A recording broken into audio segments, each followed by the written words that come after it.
elections held in Argentina, being the homeland of the Pope, have had a great significance, not only for that country and for the rest of the continent, but also for the Catholic Church herself.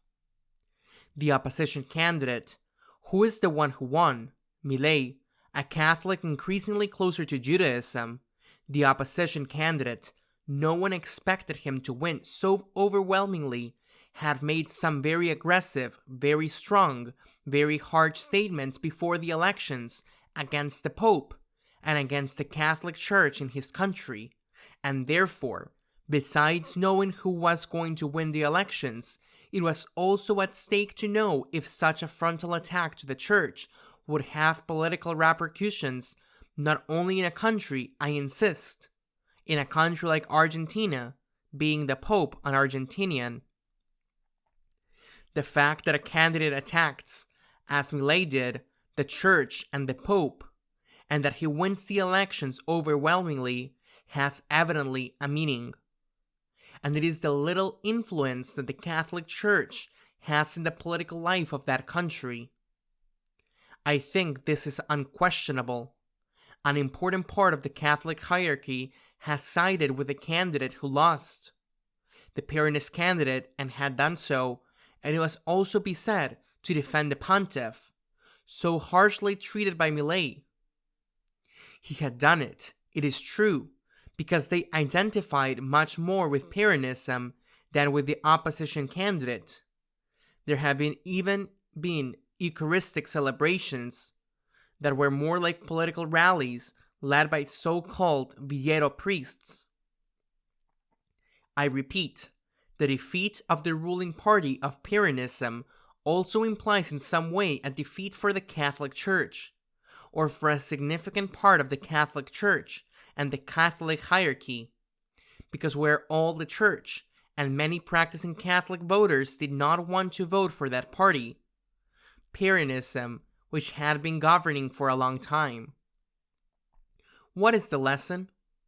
The lesson, I think, is that the Church, the hierarchy of the Church, above all, has to be there to evangelize, that it has to avoid, except in very serious, exceptional cases, entering the political arena, entering the world of parties, and that role is reserved, I do not say exclusively, because there are always exceptions, and there are very serious cases, but it is reserved for the laity. It is the Catholic laity who have to enter the political world. By the way, the vice president-elect who forms the team with Milei is a practicing Catholic and also very close to traditionalism.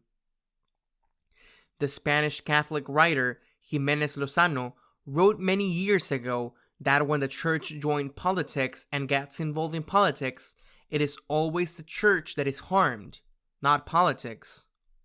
First lesson from Argentina, which is valid for Argentina and should be valid for everyone.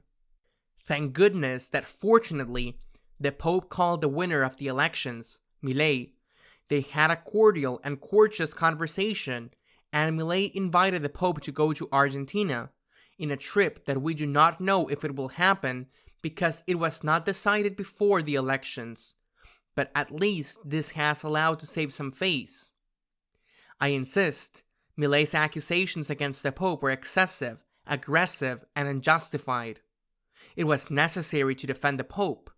It was necessary to defend the Pope, but not to get into the political arena.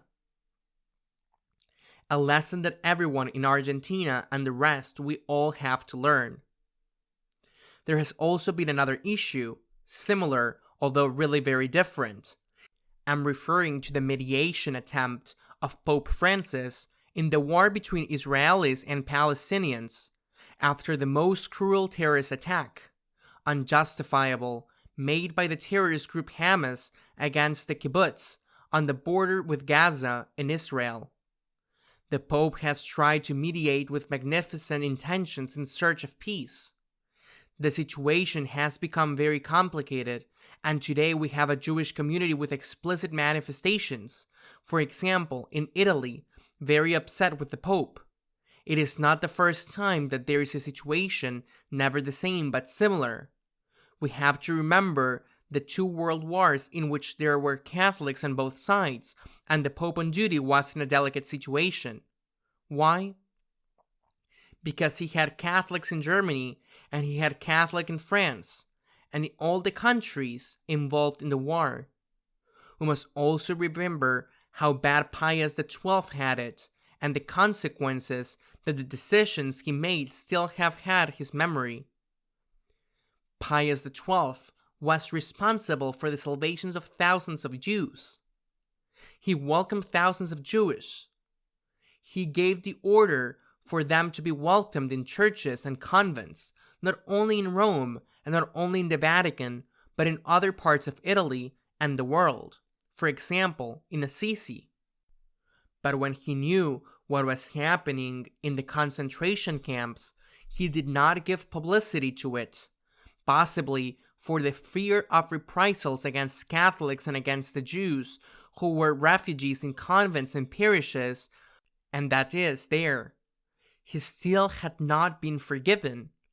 Well, these are difficult decisions in very complicated moments.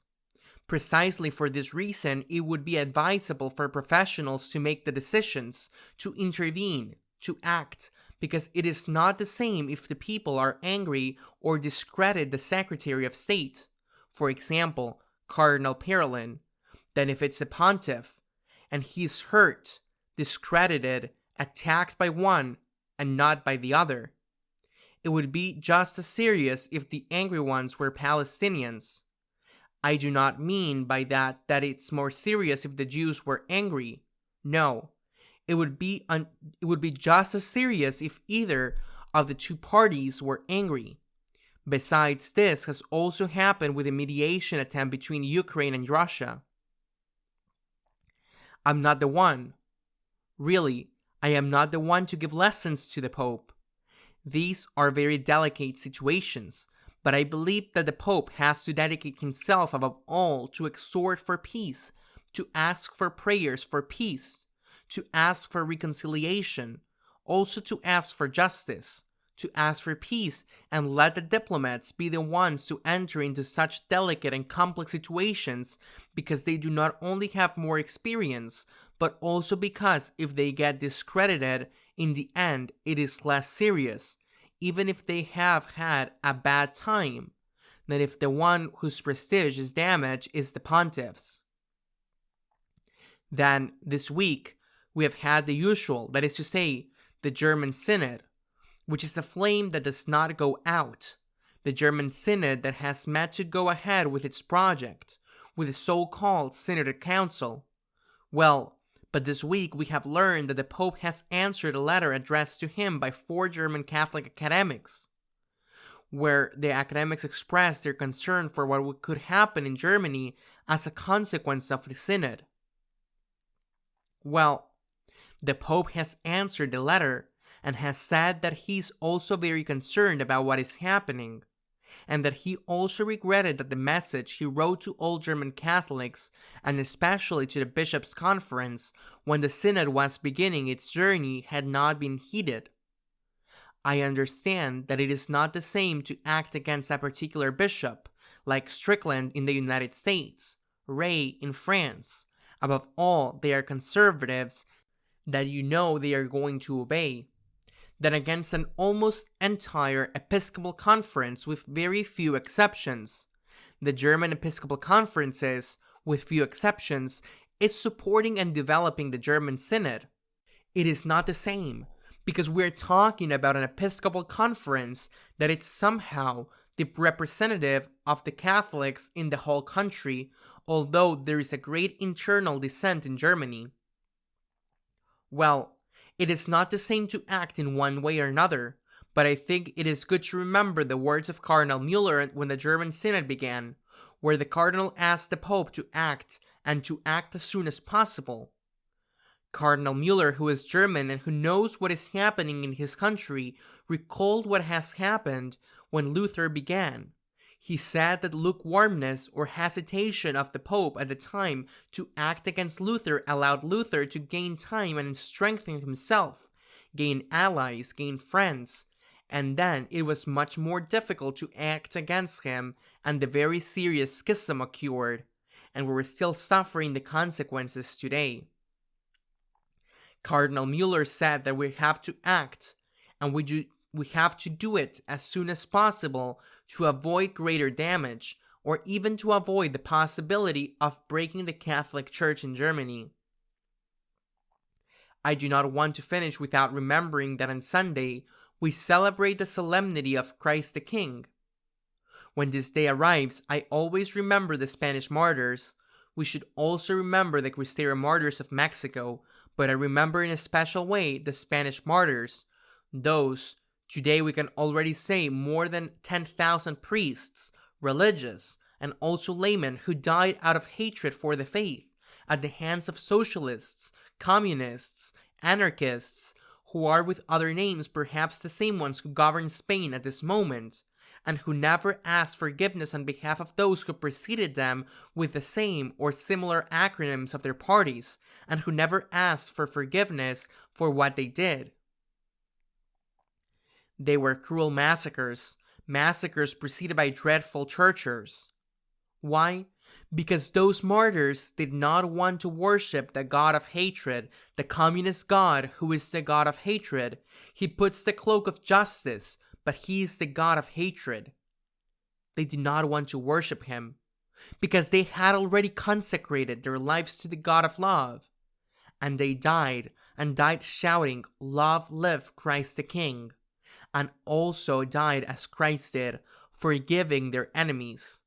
Let us remember on this solemnity of Christ the King that he alone is our God and Lord, and that we have no politicians and we have no leader who can replace in our hearts the sovereignty of God, who can replace Christ the King. Until next week, God willing.